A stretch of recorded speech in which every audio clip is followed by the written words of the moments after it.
Oke, perkenalkan sekali lagi aku Verinda, Konservasi UI 2021, UI 2013. Pada kesempatan kali ini kita akan membahas mengenai restorasi indirect pasca PSA ya. Minggu lalu kita udah bahas mengenai PSA-nya, sekarang kita bahas restorasi pasca PSA-nya. Nah, untuk restorasi pasca PSA sendiri sebenarnya macam-macam ya. Tapi yang paling sering dilakukan, yang paling sering digunakan adalah double crown atau pasak dan onlay. Nah, restorasi pasca PSA sendiri, pasca endo sendiri dibagi menjadi dua ya, ada yang direct dan ada yang indirect. Nah, untuk yang direct ini punya beberapa kekurangan ya. Salah satunya adalah dia kalau untuk direct ini hanya bisa di punya jangka waktu dia ya, karena restorasi direct itu ada kemungkinan untuk frakturnya besar ya.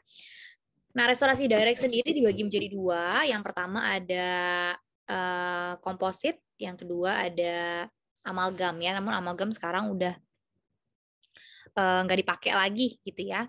Nah, sekarang kita akan bahas yang indirect. Nah, untuk indirect sendiri itu dibagi menjadi onlay, overlay, dan crown.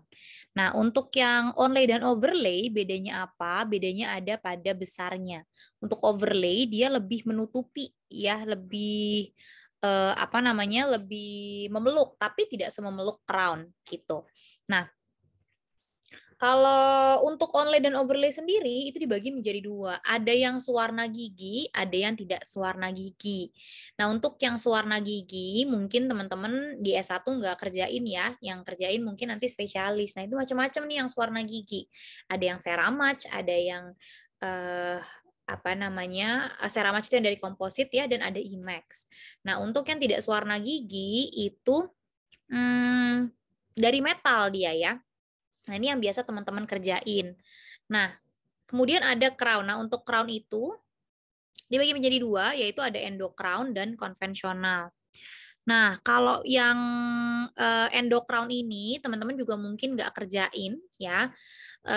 Yang mengerjakan spesialis juga, mungkin yang crown lebih ke lebih yang akan kita bahas di pertemuan hari ini, ya.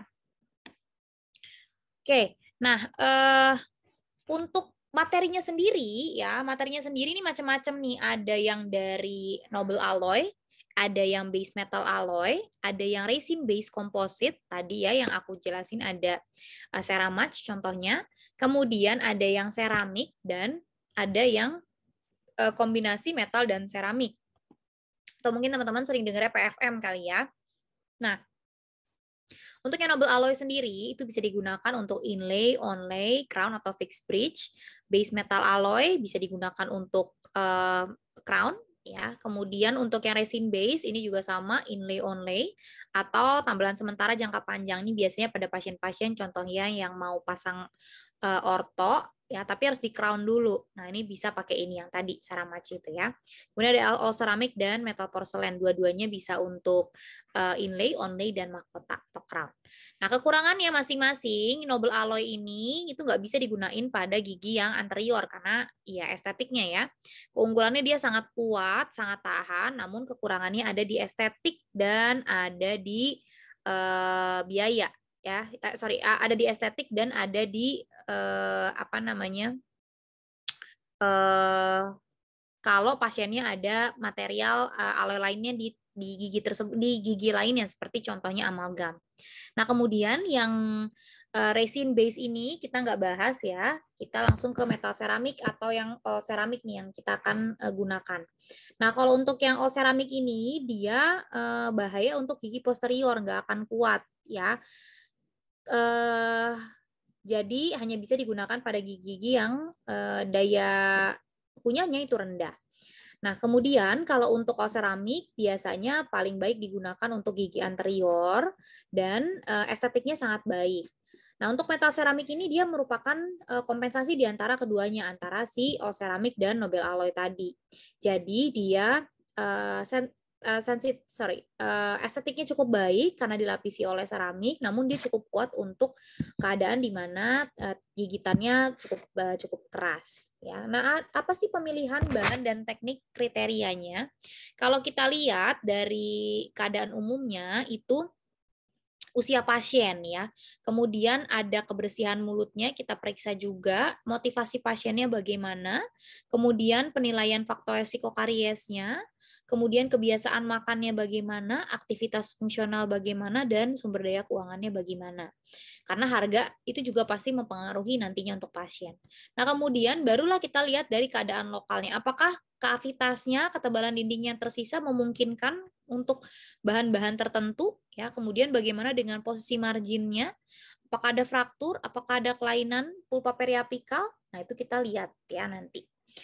Nah, secara umum yang perlu kita perhatikan untuk pemilihan restorasi yang pertama adalah marginal ridge ya. Marginal ridge ini itu kenapa penting banget karena dia berperan penting dalam mempertahankan stiffness kekakuan pada gigi dan membatasi defleksi dari kuspal yang berlebihan. Nah, setidaknya ketebalan marginal ridge itu lebih dari 1 mili untuk mempertahankan ketahanan fraktur. Kemudian dinding bukal dan palatal itu setidaknya kurang dari 2 mili. Kemudian lihat juga aksesnya, akses pasca PSA-nya. Nah, kemudian baru kita lihat apakah dia ada kebiasaan-kebiasaan buruk seperti kebiasaan parafungsi, kemudian bagaimana kontaknya, lateral occlusal force-nya, dan bagaimana kontak proksimalnya. Nah, untuk indirect restoration sendiri itu dibagi menjadi 2 ya, ada yang partial coverage, ada yang full coverage. Yang full coverage ini adalah yang crown, sedangkan yang partial coverage ada inlay, onlay, dan overlay.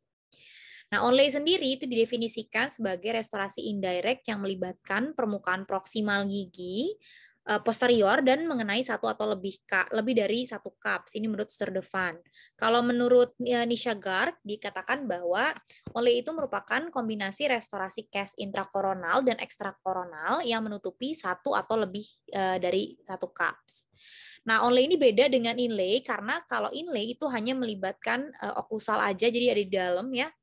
Dan dia melibatkan proksimalnya dia hanya sedikit di ujungnya aja. Sedangkan kalau misalnya onlay itu biasanya pada kasus di mana cups-nya sudah tipis sehingga kita perlu ditutup cups-nya gitu. Nah, indikasi dari onlay sendiri yang pertama adalah apabila restorasinya cukup besar.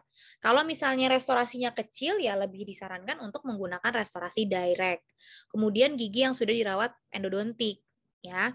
Nah, diharapkan dengan menggunakan onlay ini distribusi beban oklusal itu akan terdistribusi sedemikian rupa sehingga kemungkinan untuk terjadinya fraktur itu berkurang.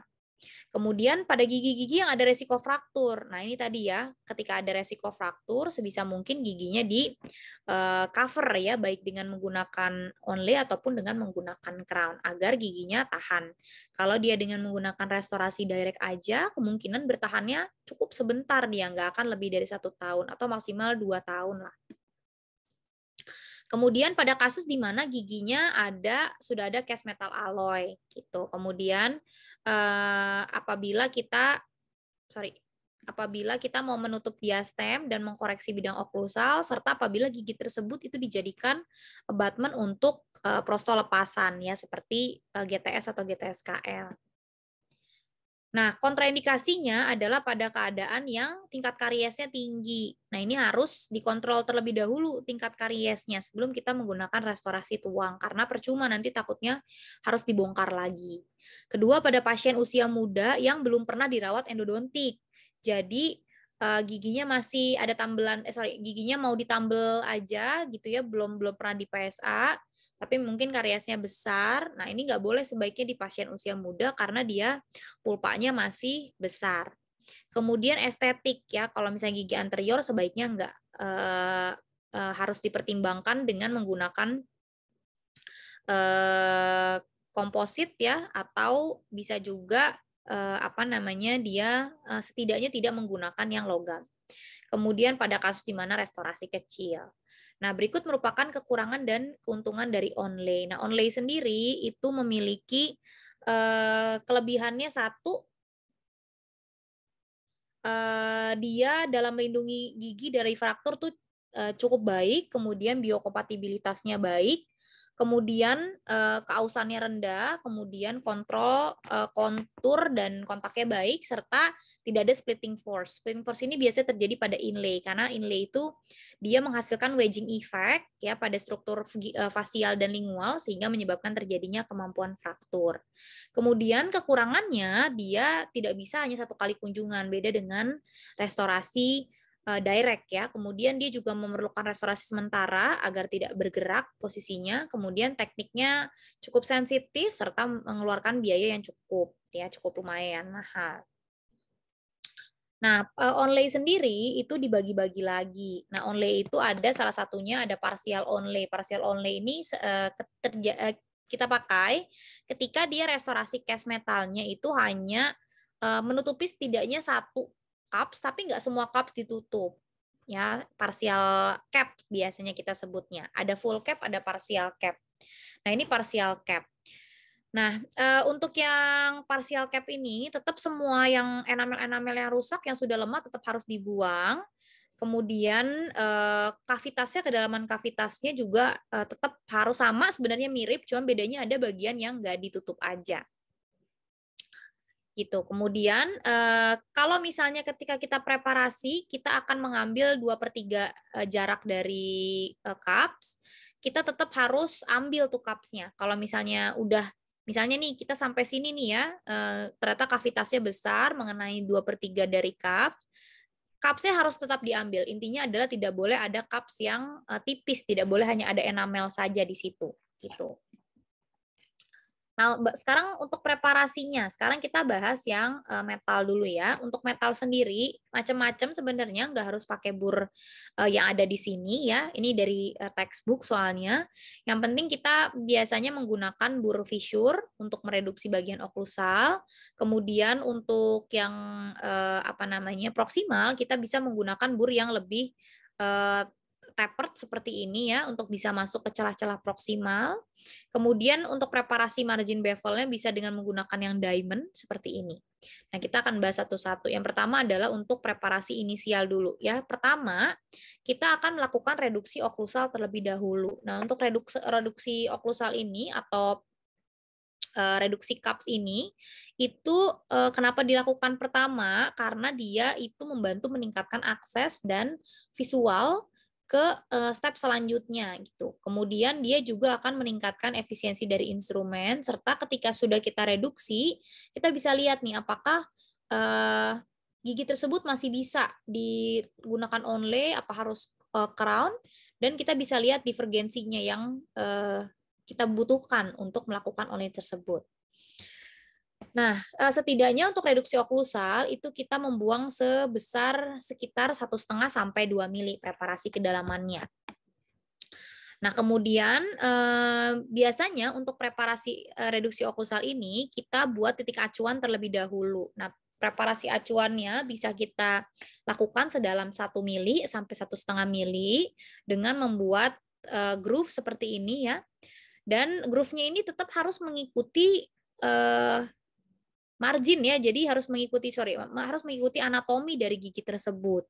Sehingga ketika kita nanti mau melakukan reduksi oklusalnya, itu reduksi oklusalnya tetap mengikuti anatomi yang ada. Oke, nah ini bentuknya nih kira-kira. Setelah direduksi, dia tetap masih mengikuti bentuk dari anatomi awalnya. Nah, kemudian untuk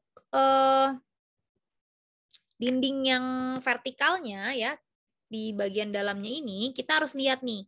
Biasanya mereka memang mahkota itu cenderung miring ke lingual ya. Jadi kita harus tetap mengikuti dari si kemiringan dari dindingnya tersebut. Jadi kita nggak boleh ngambilnya over. Nah, sekarang untuk retensi dari onlay itu didapatkan, ya keep in mind ya, retensi dari onlay itu didapatkan dari kedalaman kavitas dan dari divergensi dari si dinding vertikal. Nah, apabila apabila kavitasnya itu dalam, maka sebaiknya kita membuat divergensinya itu sekitar 5 derajat. Bayangin ya, divergensi itu membuka seperti ini ya. Kalau dia dalam, kita bisa buat lebih divergen. Kenapa? Karena kita sudah mendapatkan retensinya dari kedalaman kavitas. ya. Kenapa harus divergen? Itu untuk memudahkan si onlay-nya masuk. Kalau dia tidak divergen, nanti onlay-nya stuck karena ada undercut dan sulit masuk. Namun, ketika dinding vertikalnya itu pendek, kita sebaiknya tidak terlalu divergen, ya, karena kita membutuhkan retensi dari kesejajaran dinding tersebut. Jadi setidaknya divergensinya hanya 2 derajat saja untuk memudahkan dia masuk, namun tetap ada retensi. Nah, sehingga divergensi dari kavitas itu pada onlay setidaknya 2-5 derajat optimalnya. Jadi tergantung dari ketinggian dinding dan dari divergensinya ya, dari kedalaman dinding dan dari divergensi kavitasnya.